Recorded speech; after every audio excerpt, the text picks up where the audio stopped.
Hi hello friends, welcome back to my channel. Nandagokula ಧಾರಾವಾಹಿಯ ಸೋಮವಾರದ ಪೂರ್ತಿ ಸಂಚಿಕೆ ಏನಾಗುತ್ತೆ ಅಂತ ನೋಡೋದಕ್ಕಿಂತ ಮುಂಚೆ ಯಾರೆಲ್ಲ ನನ್ನ ಚಾನಲ್ನ ಸಬ್ಸ್ಕ್ರೈಬ್ ಮಾಡ್ಕೊಳ್ಳದೆ ನೋಡ್ತಾ ಇದ್ದೀರಾ ಅವರು ಪ್ಲೀಸ್ ಸಬ್ಸ್ಕ್ರೈಬ್ ಮಾಡ್ಕೊಳ್ಳಿ ಅಂತ ಹೇಳ್ತಾ ಈ ಸಂಚಿಕೆನ ಶುರು ಮಾಡೋಣ. ಸಂಚಿಕೆಯ ಶುರುವಲ್ಲಿ ಕುಸುಮ ಅವರು ಗಿರ್ಜಾ ಅವ್ರಿಗೆ ಈ ಅರಿಶಿನ ಎಲ್ಲಿಂದ ತೊಗೊಂಡು ಬಂದೆ ಅಂತ ಹೇಳ್ಬಿಟ್ಟು ಕೇಳ್ತಾರೆ. ಆಗ ಕ್ರಾಂತಿಗೆ ಅಂಗಡಿಯಿಂದ ತೊಗೊಂಡು ಬಂದೆ ಕುಸುಮಕ್ಕ ಅಂತ ಹೇಳ್ಬಿಟ್ಟು ಗಿರ್ಜಾ ಅವ್ರು ಹೇಳಿದಾಗ, ನೀನು ಮರ್ತೋಗ್ಬಿಟ್ಟ ಗಿರ್ಜಾ? ಅಲ್ಲ ಶಾರದಕ್ಕ ಎಲ್ಲಿಂದ ಅರಿಶಿನ ತರಿಸ್ತಾ ಇದ್ರು ಹೇಳು? ಅರಿಶಿನದ ಕೊಂಬನ್ನು ಕುಟ್ಟಿ ಪುಡಿ ಮಾಡಿ ಅದನ್ನು ಹಚ್ಚಬೇಕು. ಇದು ಅರಿಶಿನದಲ್ಲೆಲ್ಲ ಕೆಮಿಕಲ್ ಇರುತ್ತೆ, ಅದನ್ನೆಲ್ಲ ಹಚ್ಚಬಾರ್ದು. ಹಾಗೆ ಅರಿಶಿನದ ಕೊಂಬನ್ನು ಕುಟ್ಟಿ ಅದರಲ್ಲಿ ಬಂದಂತಹ ಅರಿಶಿನದ ಶಾಸ್ತ್ರ ಮಾಡಿದ್ರೆ ಮಾತ್ರ ಅದು ಅರಿಶಿನದ ಶಾಸ್ತ್ರ ಅಂತ ಅನ್ನಿಸ್ಕೊಳ್ಳೋದು. ನನಗದೆಲ್ಲ ಗೊತ್ತಿಲ್ಲ ನಂದ.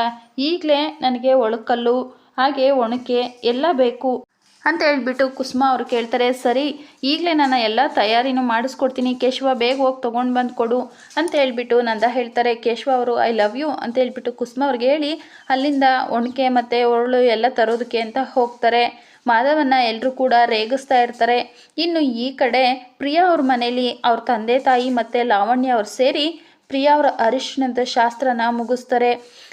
ಪ್ರಿಯಾ ಅವರು ಈ ರೀತಿ ಅರಿಶಿನದ ಶಾಸ್ತ್ರನ ಮಾಡ್ಕೊಂಡಿದ್ದನ್ನು ನೋಡಿ ಪರಮೇಶ್ ಮತ್ತು ವೀಣಾ ಅವ್ರಿಗೆ ತುಂಬ ಬೇಜಾರಾಗತ್ತೆ. ಇನ್ನು ಈ ಕಡೆ ಇಂದ್ರ ಅವರು ಬಂದ್ಬಿಟ್ಟು, ರೀ ಮತ್ತು ನಾನು ಮತ್ತು ಜ್ಯೋತಿ ದೇವಸ್ಥಾನಕ್ಕೆ ಹೋಗಿದ್ವಿ. ಮಾಧವ ಒಂದು ಹುಡುಗಿ ಜೊತೆ ಅಲ್ಲಿ ಸುತ್ತಾಡ್ತಾ ಇದ್ದ. ನಾನು ಅಂದ್ಕೊಂಡೆ, ಅಲ್ಲ ಈ ನನ್ನ ಮದುವೆಗಿನ್ನ ಮುಂಚೆನೇ ಈ ಮಾಧವನ ಹುಡುಗಿ ಜೊತೆ ಓಡಾಡೋದಕ್ಕೆ ಬಿಟ್ಬಿಟ್ಟಿದ್ದಾನಲ್ಲ ಅಂತ ಅಂದ್ಕೊಂಡೆ. ಆದರೆ ಬ್ಯಾನರ್ ನೋಡಿದ ಮೇಲೆ ನನಗೆ ಗೊತ್ತಾಗಿದ್ದು ಅಂತ ಹೇಳ್ಬಿಟ್ಟು ಇಂದ್ರ ಹೇಳಿದಾಗ, ಚಂದ್ರಕಾಂತ್ ಅವರು ಏನು ಗೊತ್ತಾಯಿತು ಅಂತ ಹೇಳ್ಬಿಟ್ಟು ಕೇಳ್ತಾರೆ. ಆಗ ಇಂದ್ರ ಅವರು, ಅದು ಬ್ಯಾನರ್ನಲ್ಲಿ ಇರೋ ಹುಡುಗಿನೇ ಬೇರೆ, ಮಾಧವ ಸುತ್ತಾಡ್ತಾ ಇದ್ನಲ್ಲ ಆ ಹುಡುಗಿನೇ ಬೇರೆ ಅಂತ ಹೇಳ್ಬಿಟ್ಟು ಇಂದ್ರ ಹೇಳಿದಾಗ, ಇಂದ್ರ ಮಾತನ್ನು ಕೇಳಿ ಎಲ್ರಿಗೂ ಕೂಡ ಶಾಕ್ ಆಗತ್ತೆ. ಆಗ ಸೂರ್ಯಕಾಂತ್ ಮತ್ತು ಚಂದ್ರಕಾಂತ್ ಅವರು, ನೀನು ನಿಜ ಹೇಳ್ತಾ ಇದೆಯಾ ಅಂತ ಹೇಳ್ಬಿಟ್ಟು ಕೇಳ್ತಾರೆ. ಇಂದ್ರ ಅವರು 100ಕ್ಕೆ 500% ನಿಜಾನೇ, ನಾನು ಹೇಳ್ತಾ ಇರೋದು ನಿಜಾನೇ, ಈ ಹುಡುಗಿನೇ ಬೇರೆ ಆ ಹುಡುಗಿನೇ ಬೇರೆ ಅಂತ ಹೇಳ್ಬಿಟ್ಟು ಇಂದ್ರ ಹೇಳ್ತಾರೆ. ಇಂದ್ರ ಮಾತನ್ನು ಕೇಳಿ ಸೂರ್ಯಕಾಂತ್ ಅವರು ತುಂಬಾ ಖುಷಿಯಿಂದ ನಗ್ತಾ, ನಾವು ಆಕಾಶದಲ್ಲಿರೋ ಸೂರ್ಯ ಚಂದ್ರ, ನಮ್ಮ ಬೆಳಕನ್ನು ನೀನು ಹೇಗೆ ತಡಿತೀಯ ನಾನು ನೋಡ್ತೀನಿ, ನೀನು ನಂದ ಉಫ್ ಅಂತ ಉರಿದ್ರೆ ಹಾರು ಹೋಗಿಬಿಡ್ತೀಯ, ನನ್ನ ಮಗಳನ್ನ ನಿಮ್ಮ ಮನೆ ಸೊಸೆ ಮಾಡಿಕೊಂಡು ನನ್ನನ್ನು ತುಳಿದುಬಿಟ್ಟೆ ಅಂತ ನೀನು ಮೆರೀತಾ ಇದೆಯಾ, ನೋಡ್ತಾ ಇರೋ ನಿನ್ನ ಮಕ್ಕಳಿಂದನೇ ನಿನಗೆ ಮರ್ಯಾದೆ ಎಲ್ಲ ಹಾಳು ಮಾಡ್ತೀವಿ ಅಂತ ಹೇಳ್ಬಿಟ್ಟು ಅಂದ್ಕೊಳ್ತಾ ಇರಬೇಕಾದ್ರೆ ಚಂದ್ರಕಾಂತ್ ಅವರು, ಅಲ್ಲ ಅಣ್ಣ, ಅವನು ಮಾಧವ ಮುಗ್ಧ ಅಂತ ಅಂದ್ಕೊಂಡಿದ್ದ, ಆದರೆ ಅವನು ಎಲ್ಲರೂ ಕಿವಿಗೂ ಇಟ್ಟರೆ ಅವನು ಲಾಲ್ಬಾಗ್ನೇ ತಗೊಂಡು ಬಂದು ಇಡೋ ಥರ ಕಾಣ್ತಾ ಇದೆ ಅಂತ ಹೇಳ್ಬಿಟ್ಟು ಅಂದ್ಕೊಳ್ತಾರೆ. ಆಗ ಸೂರ್ಯಕಾಂತ್ ಅವರು, ನೋಡ್ತಾ ಇರು, ನಿನ್ನ ಮರ್ಯಾದಿನ ಹೇಗೆ ಹಾಳು ಮಾಡ್ತೀನಿ ಅಂತ ಹೇಳ್ಬಿಟ್ಟು ಸೂರ್ಯಕಾಂತ್ ಅವರು ಕೋಪ ಮಾಡ್ಕೊಳ್ತಾರೆ. ಈ ಕಡೆ ಒಣಕೆ ಒರಳು ಅರಿಶಿನದ ಬೋಟು ಎಲ್ಲ ತಯಾರಿಯಾಗಿ ಆಗಿರುತ್ತೆ. ಆಗ ಕುಸುಮ ಅವರು, ಅಂತೂ ಎಲ್ಲ ತಯಾರಿನೂ ಆಯಿತು, ಈಗ ಅರಿಶಿನ ಕೊಟ್ಟೋರು ಯಾರು ಅಂತ ಹೇಳ್ಬಿಟ್ಟು ಕುಸುಮ ಕೇಳ್ತಾರೆ. ಆಗ ನಂದವರು, ಇಷ್ಟು ಒಳ್ಳೆ ಮನಸ್ಸಿರೋ ನೀವೇ ಅರಿಶಿನ ಕೊಟ್ಬಿಡಿ ಕುಸುಮಕ್ಕ ಅಂತ ಹೇಳ್ಬಿಟ್ಟು ಹೇಳಿದಾಗ, ಅಲ್ಲ ಕಣೋ, ಲಕ್ಷ್ಮೀ ಸರಸ್ವತಿ ಥರ ಅಲ್ಲಿ ನಿನ್ನ ಮುದ್ದಾದ ಸೊಸೆರಿದ್ದಾರೆ, ಅವರೇ ಕೊಟ್ಲಿ ಅಂತ ಹೇಳ್ಬಿಟ್ಟು ಕುಸುಮ ಹೇಳ್ತಾರೆ.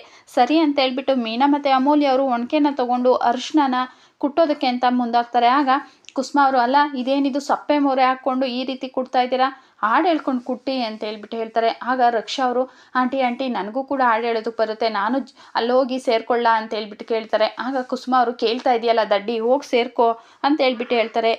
ಮೀನಾ, ಅಮೂಲ್ಯ ಹಾಗೆ ರಕ್ಷಾ ಅವರು ಹಾಡು ಹೇಳ್ಕೊಂಡು ಅರಿಶಿನ ಕುಟ್ತಾರೆ. ಆಗ ಎಲ್ಲರೂ ಕೂಡ ತುಂಬಾ ಖುಷಿ ಪಡ್ತಾರೆ. ಈ ಕಡೆ ಪ್ರಿಯಾ ಅವರು ಅವ್ರ ತಂದೆ ತಾಯಿ ಕಾಲಿಗೆ ಬಿದ್ದು ಆಶೀರ್ವಾದ ತಗೊಳ್ತಾರೆ. ಆಗ ವೀಣಾ ಅವರು, ನಿನ್ನ ಮೈಗೆ ಅರಿಶಿನದ ನೀರು ಬಿಡಬೇಕು ಅಂತ ನಾನು ಎಷ್ಟು ದಿನದಿಂದ ಕನಸು ಕಂಡಿದ್ದೆ ಗೊತ್ತಮ್ಮ, ಹಾಗೆ ನೀನು ನಾಳೆಯಿಂದ ನಮ್ಮ ಮಗಳಾಗಿ ಇರೋದಿಲ್ಲ, ನಾಳೆ ನಿನ್ನ ಕೊರಳಿಗೆ ತಾಳಿ ಬೀಳುತ್ತೆ, ನಾಳೆಯಿಂದ ನೀನು ಆ ನಂದ ಅವ್ರ ಮನೆ ಸೊಸೆ ಮಾಧವನ ಹೆಂಡತಿ ಆಗಿರ್ತೀಯ, ಆಗ ನೀನು ನಮ್ಮನ್ನು ಮರಿಬೇಡ ಅಂತ ಹೇಳ್ಬಿಟ್ಟು ವೀಣಾ ಅವ್ರು ಹೇಳಿದಾಗ, ಅಮ್ಮ ಯಾರು ಸೊಸೆ ಆಗಲಿ ಯಾರು ಹೆಂಡತಿ ಆದರೂ ಮೊದಲು ನಾನು ನಿನ್ನ ಮಗಳಮ್ಮ, ನಿನ್ನನ್ನು ನಾನು ಹೇಗೆ ಮರೆಯೋದಕ್ಕೆ ಸಾಧ್ಯ ಅಂತ ಹೇಳ್ಬಿಟ್ಟು ಪ್ರಿಯಾ ಹೇಳ್ತಾರೆ. ಆಗ ಲಾವಣ್ಯವರು, ಅಕ್ಕನ ಮುಖದಲ್ಲಿ ಎಷ್ಟು ಚೆನ್ನಾಗಿ ಕಳೆ ಬಂದಿದೆ, ಅಕ್ಕ ನಗ್ನಗ್ತಾ ಇರೋದಕ್ಕೆ ಈ ರೀತಿ ಕಳೆ ಬಂದುಬಿಟ್ಟಿದೆ, ಯಾವಾಗಲೂ ನೀನು ಖುಷಿಯಿಂದ ನಗ್ನಗ್ತಾ ಇರಬೇಕು ಅಕ್ಕ ಅಂತ ಹೇಳ್ಬಿಟ್ಟು ಲಾವಣ್ಯವ್ರು ಸಹ ಕಣ್ಣೀರನ್ನು ಹಾಕ್ತಾರೆ. ಆಗ ವೀಣಾ ಅವರು, ಒಳ್ಳೇದಾಗಲಿ ಅಂದರೆ ಯಾವತ್ತೂ ಒಳ್ಳೇದಾಗೋದಿಲ್ಲ, ನಾವು ನಮಗೆ ಒಳ್ಳೇದಾಗಲಿ ಅಂತ ಏನಾದರೂ ಮಾಡ್ಕೋತಾ ಇರಬೇಕು. ಈಗ ನಮಗೆ ಚಳಿ ಆಯಿತು ಅಂದರೆ ನಾವು ಸ್ವೆಟರ್ ಮತ್ತು ಬೆಡ್ಶೀಟಿಂದ ನಮ್ಮ ದೇಹನ ಬೆಚ್ಚಗೆ ಇಟ್ಕೊಳ್ತೀವಿ, ಮಳೆ ಬಂದಾಗ ನಮ್ಮ ದೇಹ ನೆನಿಬಾರ್ದು ಅಂತ ನಾವು ಕೊಡೆ ಇಟ್ಕೊಳ್ತೀವಿ. ಈ ಮನಸ್ಸು ಅನ್ನೋದು ಹಾಗೆ, ಕಷ್ಟ ಬಂದಾಗ ನಡುಗಬಾರ್ದು, ಸುಳ್ಳು ಹೇಳೋ ಏನೋ ನಾಟಕ ಮಾಡೋ, ನಾನು ಮತ್ತು ನಿಮ್ಮಪ್ಪ ನಿನ್ನ ಇಲ್ಲಿವರೆಗೂ ತೊಗೊಂಡು ಬಂದಿದ್ದೀವಿ. ಇದಕ್ಕೆಲ್ಲ ಕಾರಣ ನಿನ್ನ ಜೀವನ ನೀನು ಚೆನ್ನಾಗಿ ರೂಪಿಸ್ಕೋ, ಎಡುವುದೇ ಜೋಪಾನವಾಗಿ ನಿನ್ನ ಜೀವನನ ಸಾಗಿಸು, ನಿನ್ನ ಜೀವನ ನಿನ್ನ ಕೈಯಲ್ಲೇ ಇದೆ ಅಂತ ಹೇಳ್ಬಿಟ್ಟು ವೀಣಾ ಅವ್ರು ಹೇಳ್ತಾ ಇರಬೇಕಾದ್ರೆ ಪ್ರಿಯಾ ಅವರು ಅಪ್ಪ ಯಾಕಪ್ಪ ಆಳ್ತಾ ಇದೆಯಾ ಅಂತ ಹೇಳ್ಬಿಟ್ಟು ಕೇಳ್ತಾರೆ. ವೀಣಾ ಅವ್ರು ಸಹ ಏನ್ರಿ ಇದು, ನಾವು ಹೆಣ್ಮಕ್ಳು ಹತ್ತು ನಮ್ಮ ಸಂಕಟನೆಲ್ಲ ಕಡಿಮೆ ಮಾಡ್ಕೊಳ್ತೀವಿ, ನೀವು ಗಂಡ್ಮಕ್ಳು ಈ ರೀತಿ ಎಲ್ಲ ಹತ್ರ ನೋಡೋದಕ್ಕಾಗೋದಿಲ್ಲ, ಸುಮ್ಮನೆ ಇರ್ರಿ ಅಂತ ಹೇಳ್ಬಿಟ್ಟು ಪರಮೇಶ್ ಕಣ್ಣೀರನ್ನು ಹೊರಿಸ್ತಾರೆ ವೀಣಾ. ಆಗ ಪರಮೇಶ್ ಅವರು ಅಲ್ಲ ಕಣೆ, ಇವಳು ಕೂಡ ನನ್ನ ಮಗಳಲ್ವಾ, ನನಗೆ ಇವಳ ಮೇಲೆ ಪ್ರೀತಿ ಇಲ್ವಾ, ಇವಳು ಈಗ ನಮ್ಮನ್ನೆಲ್ಲ ಬಿಟ್ಟು ಬೇರೆ ಮನೆಗೆ ಹೋಗ್ತಾ ಇದ್ದಾಳೆ ಅಂದರೆ ದುಃಖ ಆಗೋದಿಲ್ವಾ, ನಾನು ಎಷ್ಟೋ ದಿನ ಅಂದ್ಕೊಂಡಿದ್ದೀನಿ ಇವಳು ಮದುವೆ ಆಗಲಿಲ್ವಲ್ಲಪ್ಪ ಅಂತ ಎಷ್ಟೋ ದಿನ ಕೊರಗಿದ್ದೀನಿ, ಇನ್ಮೇಲೆ ಬೇರೆಯವ್ರ ಮನೆಗೆ ಹೋಗ್ತಾಳೆ ಅಂಥದ್ರಲ್ಲಿ ನನಗೆ ದುಃಖ ಆಗದೆ ಇರುತ್ತಾ, ಅಲ್ಲ ಹೆಣ್ಮಕ್ಳು ಎತ್ತಿರೋರ ಕಷ್ಟ ಒಂದಲ್ಲ, ಈಗ ಇವಳು ಬೇರೆಯವ್ರ ಮನೆಗೆ ಹೋಗಿ ಅಲ್ಲಿ ಹೊಸ ಜೀವನನ ಶುರು ಮಾಡ್ತಾಳೆ ಅಂತ ಖುಷಿ ಪಡೋದು, ಅಥವಾ ನಮ್ಮೆಲ್ಲರನ್ನು ಬಿಟ್ಟು ಆ ಮನೆಗೆ ಹೋಗ್ತಾ ಇದ್ದಾಳೆ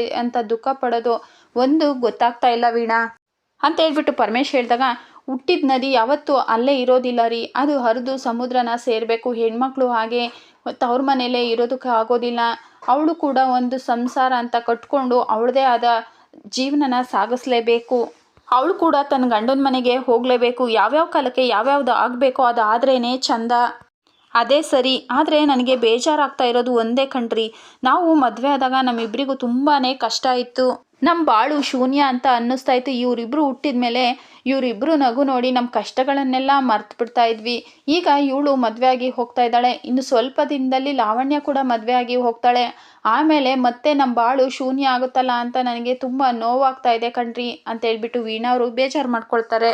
ವೀಣಾ ಅವ್ರ ಮಾತನ್ನ ಕೇಳಿ ಪ್ರಿಯಾ ಮತ್ತು ಲಾವಣ್ಯ ಅವ್ರಿಗೆ ತುಂಬ ಬೇಜಾರಾಗುತ್ತೆ. ಈ ಕಡೆ ಕುಸುಮ ಅವರು ಹಬ್ಬ ಎಷ್ಟು ನುಣ್ಣಗೆ ಚೆನ್ನಾಗಿ ಕುಟ್ಟಿದ್ದಾರೆ ಗೊತ್ತಾ ಅರಿಶಿಣನ, ಅದಕ್ಕೆ ನೀರು ಬೆರೆಸಿ ಚೆನ್ನಾಗಿ ಹದವಾಗಿ ಕಲಸಿ ಹಚ್ಚಬೇಕು.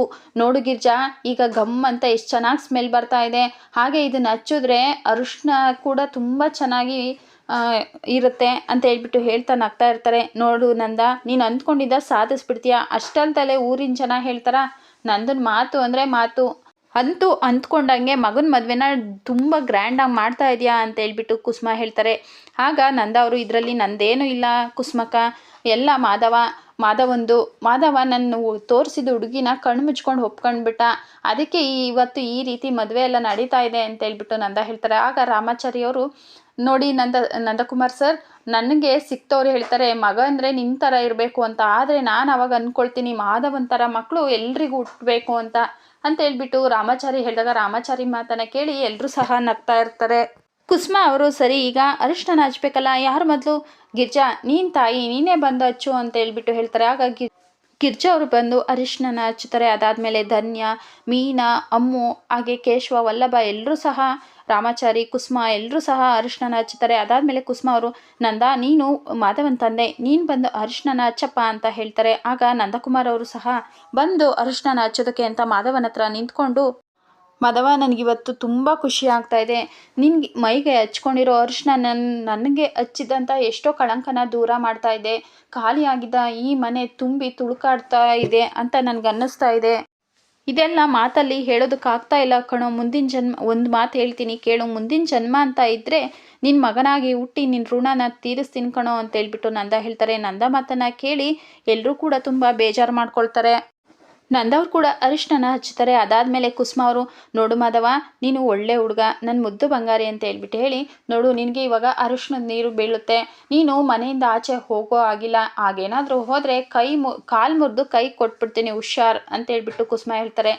ಆಗ ಕೇಶವ ಮತ್ತು ವಲ್ಲಭ ಅವರು, ಅಯ್ಯೋ ಆಂಟಿ ಏನು ಗೊತ್ತಾ, ಅಣ್ಣನ ನಂಬೋದಕ್ಕಾಗೋದಿಲ್ಲ, ಅಲ್ಲ ಅದಕ್ಕೆ ಏನಾದರೂ ಮೆಸೇಜ್ ಮಾಡಿದ್ರೆ ರಿಪ್ಲೈ ಮಾಡೋದಕ್ಕೆ ಮನೆವರೆಗೂ ಹೋಗ್ಬಿಡ್ತಾನ ಏನೋ, ಮುಂಚೆ ಎಲ್ಲ ನಾವು ಸೆಲೆಕ್ಟ್ ಮಾಡಿದ ಬಟ್ಟೆಗಳನ್ನು ಹಾಕ್ಕೊಳ್ತಾ ಇದ್ದ, ಆದರೆ ಹೀಗಾಗಲ್ಲ, ಅವನು ನಾವು ಸೆಲೆಕ್ಟ್ ಮಾಡಿರೋ ಬಟ್ಟೆಗಳನ್ನು ಮೂಸೋದು ಇಲ್ಲ ಅಂತ ಹೇಳ್ಬಿಟ್ಟು ಕೇಶವ ಮತ್ತು ವಲ್ಲಭ ಹೇಳಿದಾಗ, ಹೌದಾ ಇಲ್ಲಿವರೆಗೂ ಮುಂದುವರೆದು ಬಿಟ್ಟಿದ್ಯಾ, ಅಯ್ಯೋ ಅದು ಮದುವೆ ಆಗ್ತಾ ಇದ್ದಾನಲ್ಲ ಬದಲಾಗಬೇಕು ಅಂತ ಹೇಳ್ಬಿಟ್ಟು ಕುಸುಮ ಹೇಳ್ತಾರೆ. ಕುಸುಮ ಮಾತನ್ನು ಕೇಳಿ ಎಲ್ಲರೂ ಕೂಡ ನಗ್ತಾ ಇರ್ತಾರೆ. ಆಗ ಕುಸುಮ ಅವರು ಗಿರ್ಜಾ ಬಾ ಆರತಿ ಮಾಡೋಣ ಅಂತ ಹೇಳ್ಬಿಟ್ಟು ಕರೆದು ಮಾಧವನಿಗೆ ಆರತಿ ಮಾಡ್ತಾರೆ ಗಿರ್ಜಾ ಮತ್ತು ಕುಸುಮ. ಇನ್ನು ಅರಿಶಿನ ಶಾಸ್ತ್ರ ಎಲ್ಲ ಮುಗಿಯುತ್ತೆ. ನಂದ ಅವರು ಏನೋ ಲೆಕ್ಕ ಬರಿತಾ ಕೂತಿರ್ತಾರೆ. ಆಗ ಗಿರ್ಜಾ ಅವರು ಅಲ್ಲಿಗೆ ತುಂಬ ಭಯದಿಂದ ಬರ್ತಾರೆ. ರೀ ನಾನು ಸ್ವಲ್ಪ ಆಚೆ ಹೋಗಿ ಬರ್ತೀನಿ ಅಂತ ಹೇಳ್ತಾರೆ. ಆಗ ನಂದವರು ಎಲ್ಲಿಗೆ ಅಂತ ಹೇಳ್ಬಿಟ್ಟು ಕೇಳ್ತಾರೆ. ಅದು ಹೆಣ್ಮಕ್ಳದ್ದು ಇರುತ್ತಲ್ಲ ರೀ ಬಳೆ ಸರ ಅಂತ ಹೇಳ್ಬಿಟ್ಟು ಗಿರ್ಜಾ ಅವ್ರು ಹೇಳಿದಾಗ ಸರಿ ನಡಿ ನಾನು ಬರ್ತೀನಿ ಅಂತ ಹೇಳ್ತಾರೆ. ಅಯ್ಯೋ ಬೇಡ ರೀ, ಅದು ಪಕ್ಕದ ಮನೆ ಮಾನಸ ಅವ್ರು ಇದ್ದಾರಲ್ಲ ಅವ್ರು ನನ್ನ ಜೊತೆ ಬರ್ತಾರಂತೆ, ಅವ್ರು ನನಗೋಸ್ಕರ ಕಾಯ್ತಾ ಇದ್ದಾರೆ, ನಾನು ಹೋಗಿ ಬರ್ತೀನಿ ಅಂತ ಹೇಳ್ಬಿಟ್ಟು ಗಿರ್ಜಾ ಹೇಳ್ತಾರೆ. ದುಡ್ಡೇನಾದರೂ ಬೇಕಿತ್ತಾ ಅಂತ ಹೇಳ್ಬಿಟ್ಟು ನಂದವ್ರು ಕೇಳಿದಾಗ ಬೇಡ ರೀ ನನ್ನ ಹತ್ರ ಇದೆ ಅಂತ ಹೇಳ್ಬಿಟ್ಟು ಹೇಳಿ ಗಿರ್ಜಾ ಅವರು ತುಂಬ ಭಯ ಪಡ್ತಾ ಅಲ್ಲಿಂದ ಹೋಗ್ತಾರೆ. ಇನ್ನು ಸ್ವಲ್ಪ ಸಮಯ ಆದಮೇಲೆ ಗಿರ್ಜಾ ನಂದ ಎಲ್ಲರೂ ಸಹ ಕೂತ್ಕೊಂಡು ಪರಮೇಶ್ ಅವ್ರಿಗೆ ಫೋನ್ ಮಾಡಿ ನೀವು ನಾಳೆ ಚೌಟ್ರಿಗೆ ಎಷ್ಟೊತ್ತಿಗೆ ಬರ್ತೀರಾ ಅಂತ ತಿಳ್ಕೊಳ್ಳೋದಕ್ಕೆ ಫೋನ್ ಮಾಡಿದ್ವಿ ಅಂತ ನಂದ ಹೇಳಿದಾಗ ಪರಮೇಶ್ ಅವರು ಬೇಗನೆ ಬರ್ತೀವಿ ಅಂತ ಹೇಳ್ತಾ ಇರಬೇಕಾದ್ರೆ ಅಲ್ಲಿಗೆ ವೀಣಾ ಬರ್ತಾರೆ.